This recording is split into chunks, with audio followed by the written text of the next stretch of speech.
Niente licenziamenti, i rapporti contrattuali transitano in AICA, 8 comuni su 43 non ne faranno parte e continueranno a gestire in house il servizio idrico. I 2 consiglieri comunali soci in affari litigavano da tempo, indagini per capire se l'arma del tentato omicidio è la stessa del danneggiamento alla vetrata delle onoranze funebri. Il quadro che emerge dai controlli sui redditi di cittadinanza è che i giovani non vogliono lavorare, poi c'è chi lavora anche in nero o chi ha pendenze penali. L'Università di Palermo presenta il piano dell'offerta formativa attiva nella sede di Agrigento. Oggi la conferenza stampa.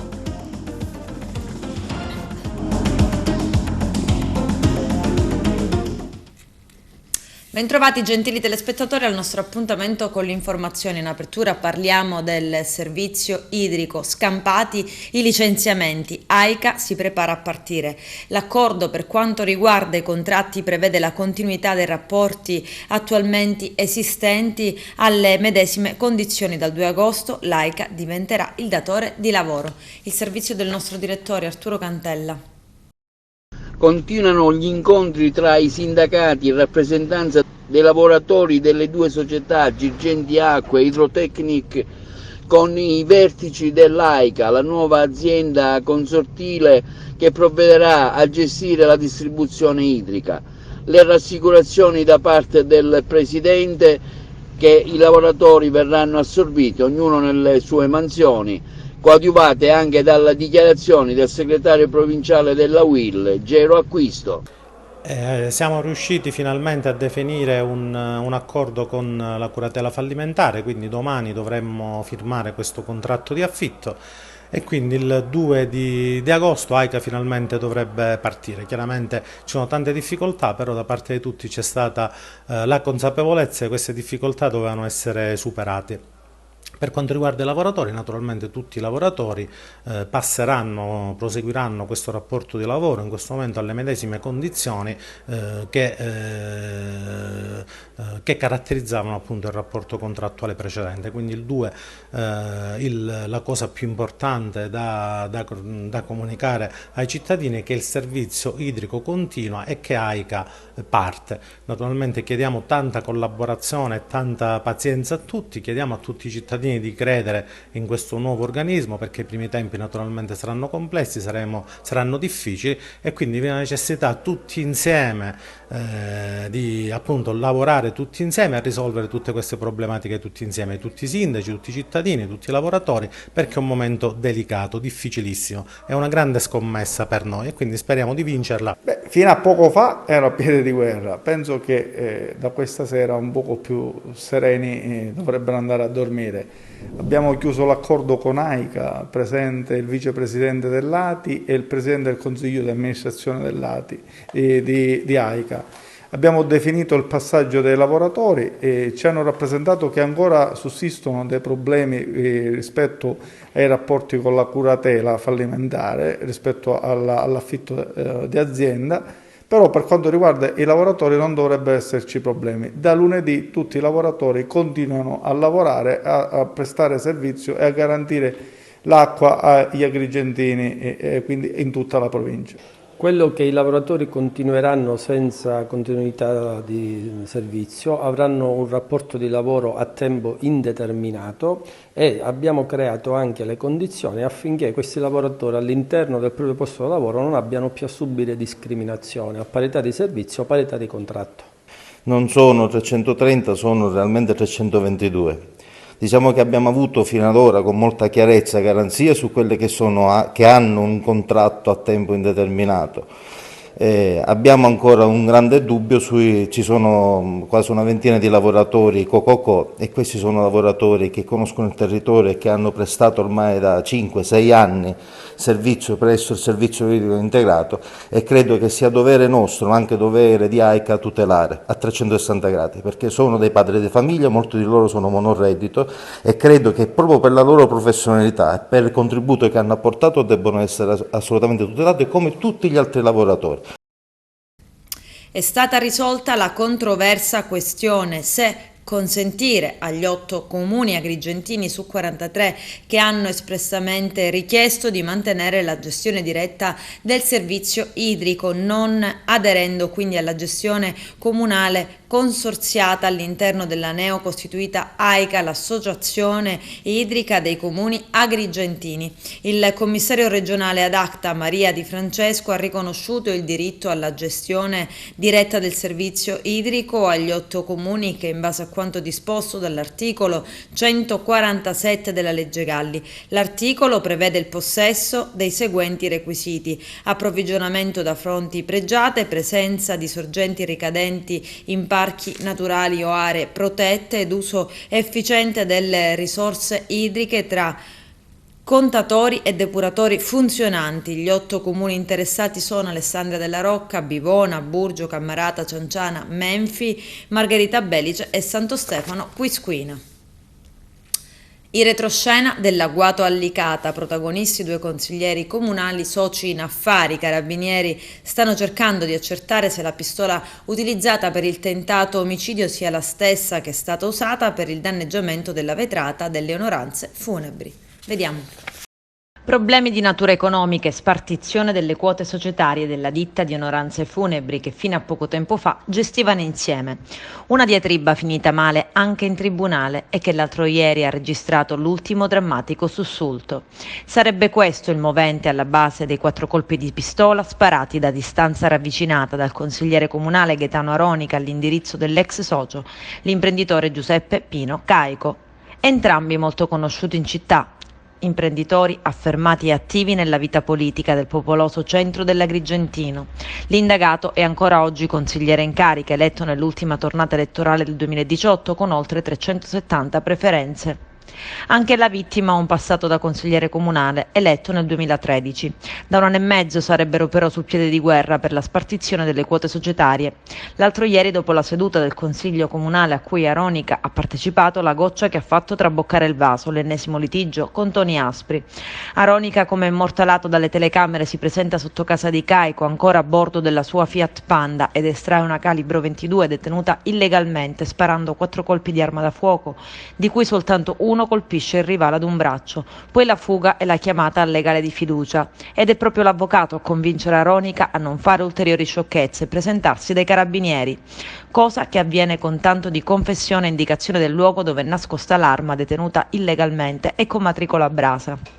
Al momento Aronica è indagato a piede libero per tentato omicidio e porto abusivo di arma da fuoco. Non sono esclusi però ulteriori colpi di scena nelle prossime ore. La Procura di Agrigento, diretta da Luigi Patronaggio, sta indagando a fondo anche sulla possibile premeditazione del delitto. Se la circostanza venisse dimostrata per l'indagato, si aprirebbero le porte del carcere Petrusa. In provincia di Agrigento scoperti altri 77 furbetti del reddito di cittadinanza. Lo percepivano senza averne diritto, o perché avevano pendenze penali o perché lavoravano anche in nero, e molti giovani non cercano lavoro proprio perché hanno il reddito di cittadinanza. Arturo Cantella. I carabinieri del comando provinciale di Agrigento, con il supporto del locale nucleo carabinieri dell'ispettorato del lavoro, al termine di una complessa attività di indagini e analisi documentale, hanno denunciato alla Procura della Repubblica sia di Agrigento che di Sciacca oltre 70 persone residenti nell'intera provincia, individuati quali indebiti percettori del beneficio del reddito di cittadinanza. L'attività di polizia giudiziaria ha consentito di riscontrare molteplici irregolarità in relazione alle autocertificazioni prodotte per ottenere il sostegno economico. I dettagli illustrati nel corso di una conferenza stampa stamani presso il comando provinciale dei carabinieri di Agrigento. Comandante, ci illustra gli sviluppi di questa operazione: 77 individui denunciati per indebito percepimento di reddito di cittadinanza. Parliamo di un danno erariale stimato approssimativamente in 750.000 euro, un'attività che l'Arma di Agrigento ha condotto insieme al Nucleo Carabinieri Ispettorato per il Lavoro, che ci ha consentito di esaminare al momento 4.500 fascicoli di richiedenti di reddito di cittadinanza.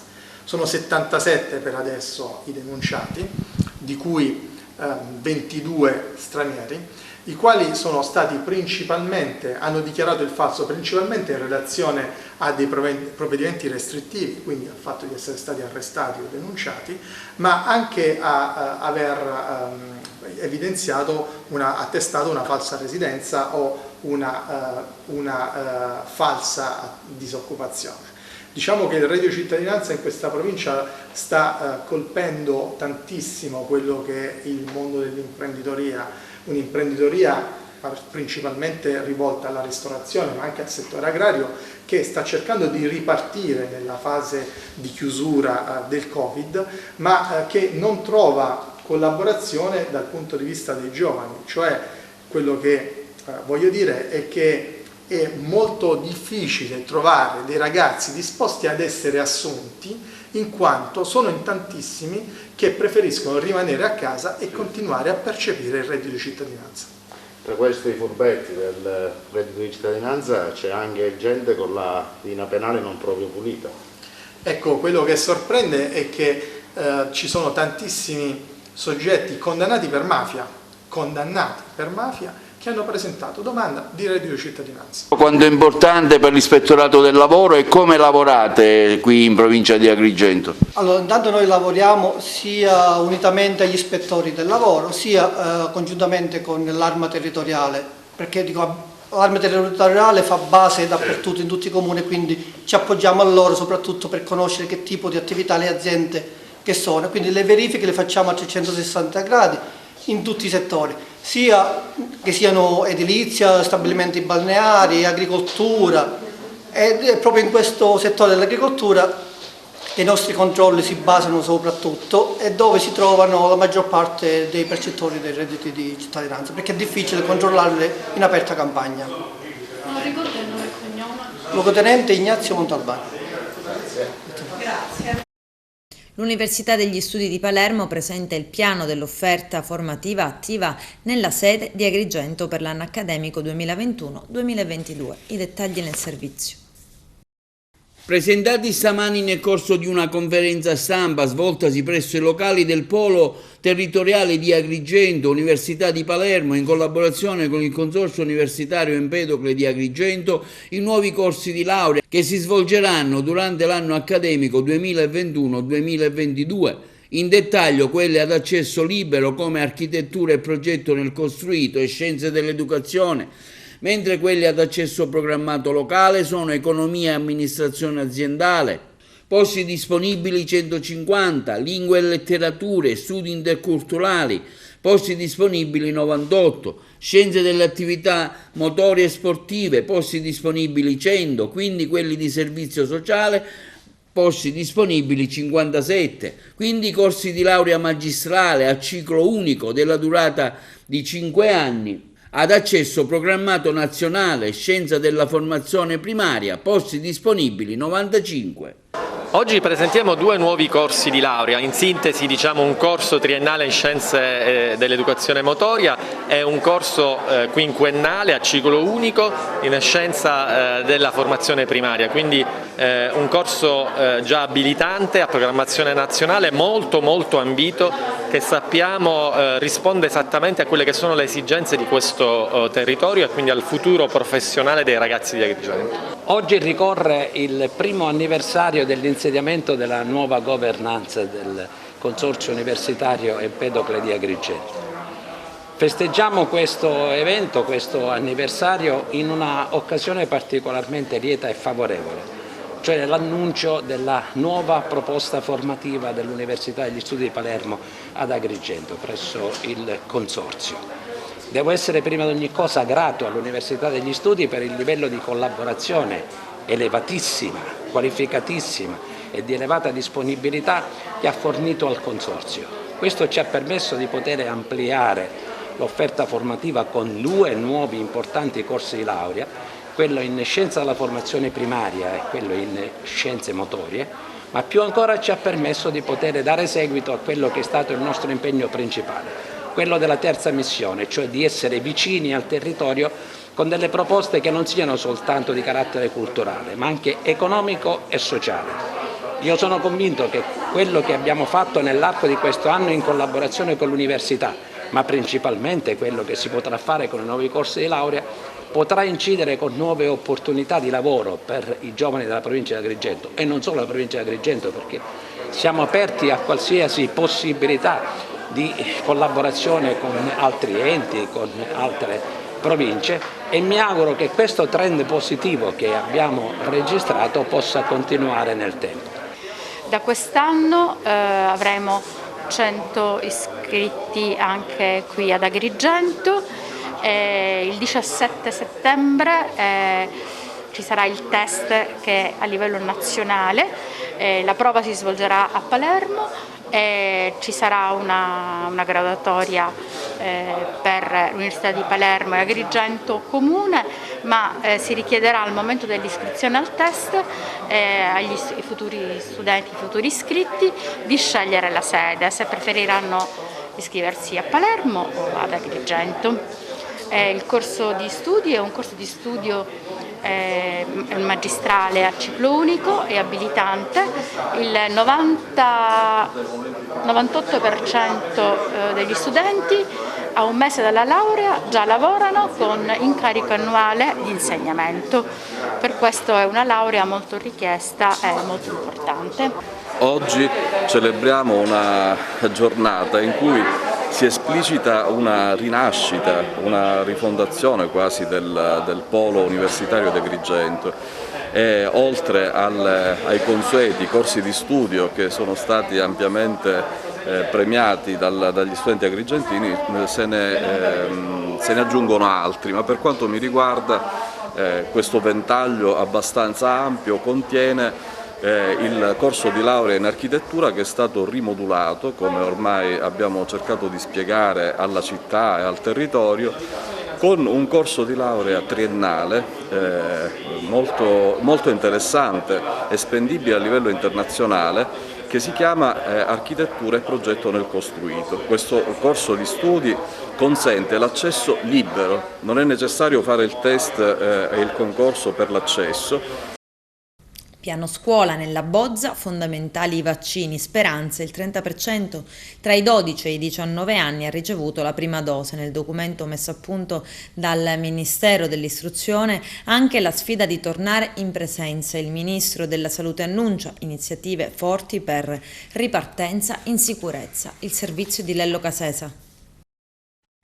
Sarà presentato probabilmente domani il piano scuola. Il governo, con il ministro Bianchi in testa, lo presenterà alla conferenza Stato-Regioni ed in quell'occasione farà il punto sulla situazione vaccinale, sulla vicenda del Green Pass per la scuola, che molti vorrebbero obbligatorio, e sul nodo trasporti. L'unica notizia diffusa dal ministro in un'intervista radiofonica questa mattina su Rete Nazionale, alla domanda scuola ha dichiarato: ne usciamo tornando a settembre tutti in presenza. Sono ottimista perché vedo che noi tutti stiamo lavorando moltissimo. Il ministro si è anche complimentato con gli studenti per l'alta percentuale di vaccinazioni effettuate. I ragazzi stanno rispondendo benissimo, arriveremo a settembre a 2/3 dei ragazzi vaccinati, ho grande fiducia in loro. Il ministro ha poi ribadito la sua posizione sull'obbligo vaccinale per il personale scolastico, ancora in forte discussione. Siamo già all'85% nazionale, il governo prenderà evidenza se è necessario un ulteriore passaggio. Se c'è una regione con solo il 70% dei docenti vaccinati, ha sottolineato il generale Figliuolo, si concentrerà su quella per portarli a livello nazionale. Il governo sta valutando ancora sull'obbligo vaccinale, procedendo ad una forte raccomandazione per prendere una decisione definitiva a metà agosto. Il piano di rientro a scuola a settembre dovrebbe invece prevedere il rientro in classe in presenza per tutti gli studenti contemporaneamente, ma con delle regole precise di sicurezza. Mascherina obbligatoria, distanziamento e scaglionamento degli orari di ingresso e di uscita. Ad oggi non ci sono novità sul nodo trasporti, questioni delicatissime non ancora risolte. Intanto il presidente Mattarella ha ancora una volta espresso la sua linea sulla scuola dicendo: il regolare andamento del prossimo anno scolastico deve essere un'assoluta priorità. oggetti preziosi, oro e quasi 4.000 euro, e questo è il bottino accumulato da una 44enne originaria della Romania che negli ultimi tempi ha lavorato come badante nella casa di un pensionato 74enne di Naro. Quest'ultimo ha anche intestato alla donna un'assicurazione sulla vita del valore di 100.000 euro. La badante, dopo aver conquistato la fiducia dell'anziano, è scappata col bottino, adesso è in fuga. Il pensionato si è così recato al commissariato di Canicattì per denunciare l'accaduto.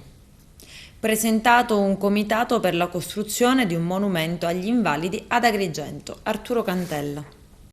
Presentato stamani presso il comune di Agrigento il progetto di realizzare un monumento ai caduti sul lavoro che si andrà a fare prossimamente presso la piazza Stazione. L'iniziativa, fortemente voluta dall'ANMI, l'Associazione Nazionale tra Lavoratori Mutilati e Invalidi del Lavoro, sezione di Agrigento, nella persona di Michele Nantele, che ha promosso l'iniziativa creando un comitato ad hoc per la sua posa in opera, formato dal Comune di Agrigento, presente l'assessore Costantino Ciulla, le Ferrovie dello Stato, il Rotary Club di Agrigento, l'INAIL, la Confesercenti, la Camera di Commercio, l'Accademia Belle Arti Michelangelo e la rete ferroviaria italiana. In conferenza stampa di oggi andiamo a comunicare alla cittadinanza agrigentina e provinciale che si farà un monumento ai caduti sul lavoro in onore ai caduti sul lavoro alla piazza Stazione, in collaborazione con le Ferrovie dello Stato, con la Rotor, con INAIL, con il presidente Vittorio Messina che rappresenta una sua associazione e tutti gli altri commissari della Camera di Commercio, chi ci onora di essere qua oggi presente, e abbiamo iniziato i lavori per lavorare per questo monumento.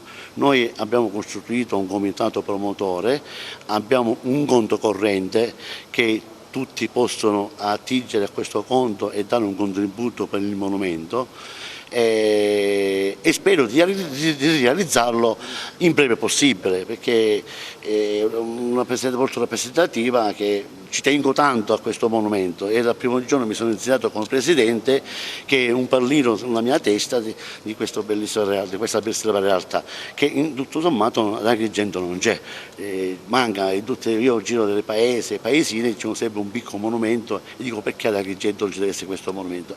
Sì, il Comune di Agrigento ha accolto l'iniziativa proposta dal comitato promotore che si è costituito proprio nel mese di marzo del 2021. Il presidente provinciale dell'ANIMI, l'Associazione Nazionale Mutilati e Invalidi sul Lavoro, ha fatto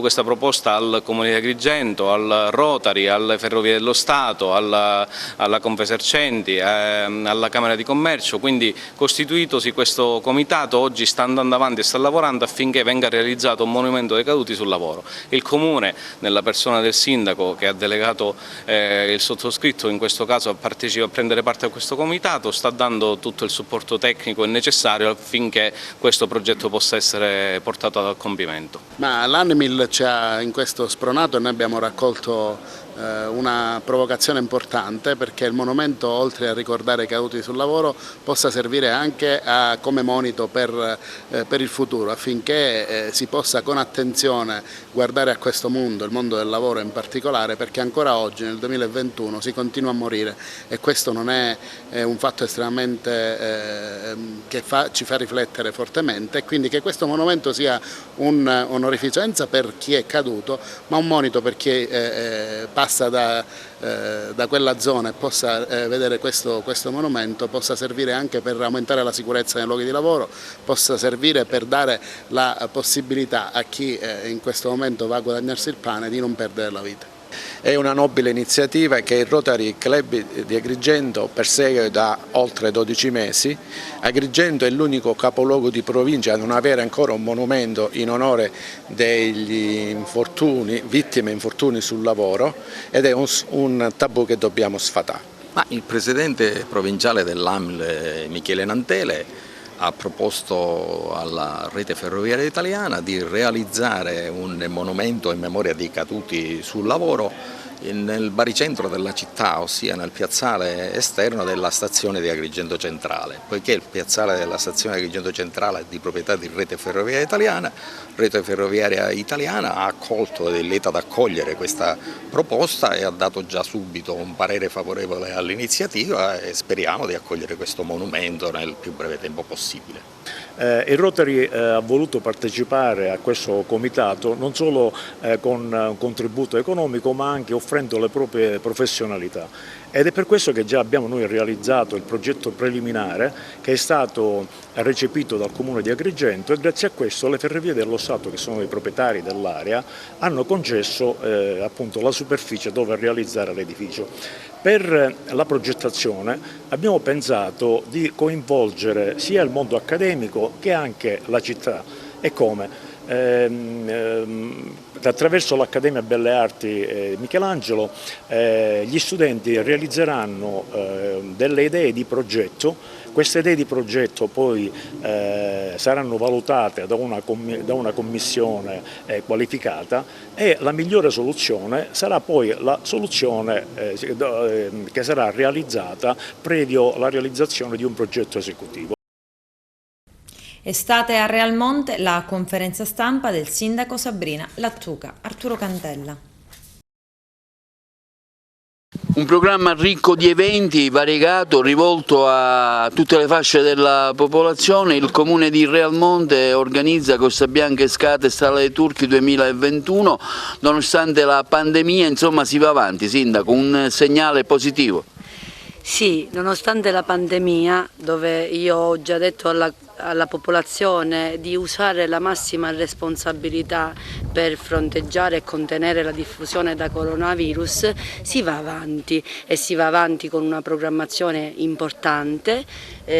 Qua abbiamo il manifesto 2021, abbiamo un'attività che viene distinta in sezioni, abbiamo la sezione culturale, la sezione ragazzi, quindi ludico, ricreativa ma anche formativa, e la sezione cultura.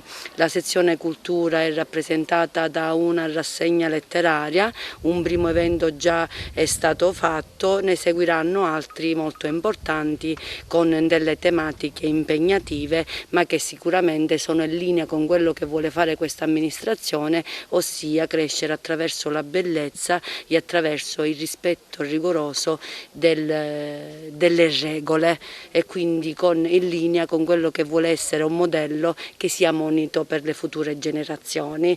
Abbiamo anche attività di spettacolo, le attività di spettacolo si faranno al Teatro Costa Bianca, per questo ci saranno delle associazioni che si sono occupati della programmazione, una delle quali è Quintessenza. Grazie a loro avremo attività di punta quali il concerto di Anna Tatangelo, Ibla e tante altre manifestazioni. Avremo anche cabaret con Litterio La Rosa.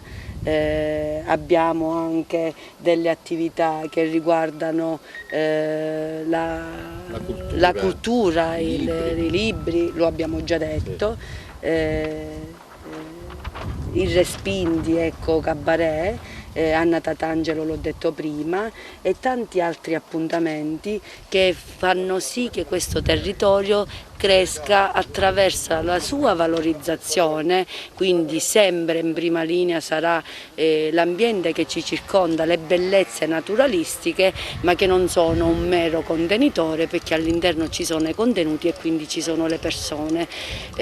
Abbiamo avuto la collaborazione anche quest'anno del professore Tesè, il quale con l'amministrazione comunale si è interessato di mettere a punto l'intera programmazione. Un grazie particolare io lo vorrei dare al mio assessore allo sport, turismo e spettacolo, Leonardo Fiorica, che è riuscito anche in un periodo così particolare a mettere a punto una programmazione così ricca e così bella e così varia. Professor Stefano Tesè, lei ha curato, diciamo, un po' tutto l'evento Estate Costa Bianca 2021, ecco, in particolare quali sono le cose da attenzionare in cui lei, diciamo, dà anche un aspetto culturale agli eventi? Sì, diciamo che ho collaborato, ho dato una mano, il motto del sindaco era fare squadra e quindi ci siamo preoccupati appunto concretamente di fare squadra, quindi ognuno di dare il proprio contributo. Io l'ho voluto fare nei termini che mi sono propri, insomma, di collaborazione e di disponibilità. Sì, è stato bello costruire questo cartellone perché ha il pregio di essere intanto nato, programmato in un periodo molto particolare e poi ha il pregio di essere molto vario e quindi di poter offrire veramente una vasta gamma di possibilità, da quelle spettacolo come i concerti anche con nomi di rilievo nazionale e poi un'attenzione a tutte le fasce d'età. Si parte dai bambini con Gresti, poi i ragazzi, per arrivare proprio a quelli più grandi. Avremo delle manifestazioni che avranno come protagonisti i nostri musicisti realmontini, perché si ripete la seconda rassegna di Realmonte, proprio che è organizzata dai ragazzi, dai giovani e meno giovani, e quindi ci sarà spazio anche per loro, ci sarà spazio per il bel canto, ospiteremo un concerto di arie celebri del nostro repertorio operistico con dei cantanti molto bravi che vengono dalla Scala, e in più abbiamo dato anche questo taglio culturale con la rassegna dedicata alla rassegna letteraria che parla del nostro territorio, infatti della nostra identità, e che coinvolge anche lì autori e scrittori realmontini e non di assoluto spessore, quindi il tutto, diciamo, è iniziato anche con un'attenzione particolare ad una manifestazione che è la prima ad aprire Costa Bianca dedicata alle donne, e questo è molto importante perché si è voluto dare concretamente anche così un input sull'attenzione particolare sul ruolo della donna tra tradizione e modernità, diciamo così, ed emancipazione. Mi sono impegnato con le risorse che mi sono state messe a disposizione a creare un programma compatibile con le nuove regole anti-Covid, con le possibilità di portare grandi nomi a costi inferiori rispetto a quelli che dovrebbero essere, per cui è uscito fuori un programma con artisti nazionali, come tu dicevi, Anna Tatangelo, Ibla, Matranga e Minafò, ma anche la tradizione con gli intramontabili Litterio e La Rosa, con la signora Santina, i Respinti, insomma un programma che varia dallo spettacolo al teatro. Ci sarà anche la presenza di Andrea Scanzi, il mattatore della TV di Stato, ecco. È un programma che comunque è accessibile a tutti perché i biglietti sono stati assolutamente ridotti rispetto al finanziamento concesso dal Comune di Realmonte, e quindi vi aspettiamo al Teatro Costa Bianca per le date del White Coast Fest. La biglietteria al box office al 2500, troverete tutte le informazioni e la possibilità di prenotare biglietti. Adesso la pubblicità, a tra poco vi aspetto. Zone franche montane, una delegazione incontra il governatore Musumeci. C'è il servizio. Giovedì 29 luglio a Palazzo d'Orleans si è svolto un incontro tra una delegazione del comitato promotore per l'istituzione delle zone franche montane in Sicilia, sindaco il presidente della regione siciliana Nello Musumeci. La delegazione era composta da Vincenzo La Ponzina, presidente dell'associazione Zone Franche Montane Sicilia, Salvatore Noto, Giuseppe Catania, Encol, Orlando Russo, primi cittadini di Marianopoli, Mussomeli e Castelmola. Al presidente è stato anticipato che mercoledì 3 agosto prossimo il comitato sarà ricevuto dal sottosegretario all'economia Alessandra Sartorè e che la delegazione sarà guidata dal senatore di origini abruzzesi Luciano D'Alfonso, che presiede la commissione Finanze e Tesoro di Palazzo Madama, in cui è incardinata in sede redigente la legge a voto. La delegazione ha ribadito le richieste contenute nella lettera inviata nei giorni scorsi, anche l'attenzione del ministro per gli affari regionali e le autonomie Maria Stella Gelmini, ovvero che nella perimetrazione vengano tenuti in considerazione 133 comuni che hanno partecipato a questa lunghissima battaglia di civiltà, individuati altresì dall'articolo 1 delle disposizioni approvate dall'ARSA il 17 dicembre 2019 e che non si vada in deroga all'articolo 5 della stessa legge. le aziende destinatarie della fiscalità di sviluppo, a prescindere dai comuni individuati dall'assessorato regionale alle attività produttive, devono avere la sede legale e operativa al di sopra dei 500 metri rispetto al livello del mare. Le altre due questioni, dirimenti per il proseguo dell'iter in discussione al Senato, sono legate al finanziamento della misura di politica economica. Al presidente Musumeci è stato chiesto di sostenere in commissione paritetica Stato-Regione la richiesta di destinare il cespite tributario dell'IVA all'importazione per la copertura finanziaria stabile della norma in esame, norma che è stata pensata pure per attrarre investimenti, quindi per la creazione di nuovi posti di lavoro e per lo sviluppo reale delle terre alte della Sicilia. Abbiamo apprezzato la pronta disponibilità del presidente Musumeci ad ascoltarci con particolare attenzione sullo stato dell'arte del percorso, ha dichiarato Vincenzo Lapunsina. Si è consumato un momento di confronto franco e soprattutto sereno, continua, e il presidente si è dichiarato disponibile a continuare a sostenere la nostra battaglia di civiltà e il progetto di vita comune in itinere che concorrerà positivamente finanche per la definizione delle corrette norme di attuazione dello statuto in materia finanziaria. Avere chiuso il cerchio in presenza anche con Musumeci ci permette di guardare al futuro con maggiore fiducia. Abbiamo aggiunto un altro mattone, continua ancora Lapunsina, andremo avanti con determinazione. Intanto con oggi abbiamo chiuso l'assemblea, le sedute di assemblea riprenderanno come sempre è stato subito dopo Ferragosto. I temi caldi sono stati condizionati e sono tuttora condizionati chiaramente dalla realtà che stiamo vivendo e che da 2 anni che viviamo, e cioè la problematica del Covid.